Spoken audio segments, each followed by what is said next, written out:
L'occasion était trop belle pour ne pas la saisir. Vendredi soir, le SCO avait l'opportunité de s'installer un peu plus confortablement sur le podium de la Ligue 2. Et c'est ce qu'il a fait en allant s'imposer 1-0 sur la pelouse de Châteauroux lors de son match en retard de la 19e journée. Grâce à ce succès, Angers s'est hissé à la 2e place du classement de Ligue 2 juste derrière Lens et devant Boulogne qui complète le trio de tête. Même si tout avait bien commencé dans cette rencontre avec une première frappe de Rivière bien repoussée par le portier Castelroussin, les Angevins ont souffert face à l'équipe de Dominique Bijota. On a eu de la réussite, faut en profiter parce que ça ne nous est pas arrivé beaucoup depuis le début de saison. Ouais, c'est sûr, non, on n'a pas été malheureux, c'est sûr. Pas malheureux, c'est le moins que l'on puisse dire, puisque les scoïstes vont subir les assauts du 18e de Ligue 2. Scarpelli est le premier à se mettre en évidence, mais sa tête n'est pas cadrée. C'est ensuite au tour du jeune international espoir français, Bakary Sakho, de mettre à mal la défense angevine. Malheureusement pour lui, sa frappe termine sa course sur le montant droit du dernier rempart angevin. 20 minutes plus tard, le même Sakho élimine Leray puis Haïté, avant de servir en retrait Thiago, qui ne parvient pas à tromper la vigilance de Padovani.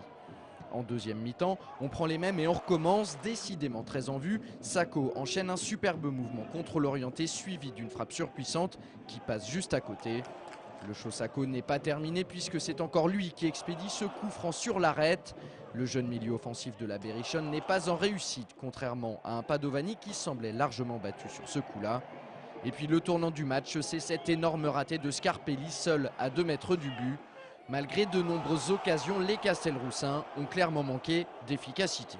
On a eu le mérite d'être beaucoup plus réaliste qu'eux, puisque après une très grosse occasion manquée par Scarpelli, nous, dans les 5 minutes qui ont suivi, on a pris l'avantage. C'est quasiment dans la continuité de l'incroyable loupé de Scarpelli que les Angevins vont trouver la faille. Sur ce contre-rondement mené par Djelabi, Allo trouve en première intention Fabrice Domarcolino dans la profondeur.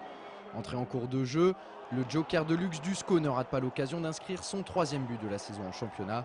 Un but qui lui fait du bien et qu'il a décidé de dédier à son ami Clément Pinault, décédé la semaine dernière des suites d'un arrêt cardiaque. Quel buteur qui va dire qu'il n'est pas content de marquer? Non, je suis content d'avoir apporté 3 points très importants à l'équipe qui permettent d'être deuxième. Maintenant, moi, je vous ai dit, mon but c'est de continuer à montrer au club, à mes partenaires et aux supporters que je suis présent, que j'ai jamais lâché, que je suis toujours là. J'avais dit à Martin, à Ted et à Pado que j'allais marquer et que j'allais dédier à Clément. Je savais que j'allais marquer pour lui parce que c'était obligé que je le fasse. Ouais. C'était obligé. Grâce à ce nouveau succès, les Angevins viennent d'enchaîner un 12e match consécutif sans défaite en championnat. Si l'on s'en tient aux 7 dernières rencontres disputées par les Angevins, on note qu'ils se sont imposés à 6 reprises et qu'ils ont donc empoché 19 points sur 21 possibles.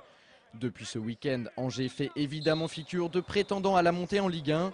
Dans une interview accordée au quotidien L'Équipe au lendemain de cette victoire, le technicien angevin Jean-Louis Garcia l'a lui-même reconnu pour la première fois. On veut nous faire endosser le rôle de favori. J'ai dit non, on n'est pas des favoris. Aujourd'hui, nous sommes un prétendant. Effectivement, on est dans les 6 équipes qui se sont un petit peu détachées. Donc on fait partie des 6 prétendants. Je préfère le mot prétendant que favori. Mais on sait jamais, on n'a jamais caché nos ambitions.